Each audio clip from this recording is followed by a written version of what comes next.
这几冬，台湾是拼说咧推动净零碳排的目标。高雄去年就成立全台湾头一间的净零学院，不过竞标的净零进度，防质疑讲伤过慢啊。有议员建议市府就要提出奖励办法。侪人来庙宇拜拜，会先点香，我也摕金纸去烧。不过烧香烧金的乌烟会造成空气污染。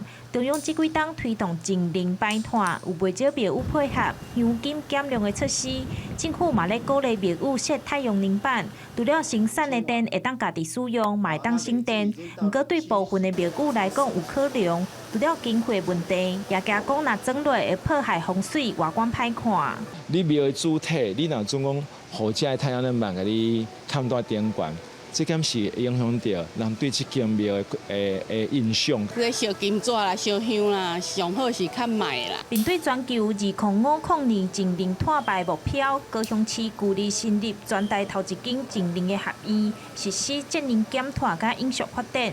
不过，就有议员质疑高雄市庙宇净零的进度真慢。譬如讲，台北市的区关宫有设一种冷式太阳能板，唔但每个月会当省电钱，甚至面积较小，唔免放厝顶。庙宇烦恼问题拢解决，认为高市府爱向庙宇宣传，增加补助奖励。补助条例，也是讲吼咱的奖励办法吼，这因拢无去规划，就要叫咱的公庙去做这个协助政府来做禁令吼，当然公庙就无爱嘛。种的措施吼，这个他们公务局吼来研究，看要怎奖励。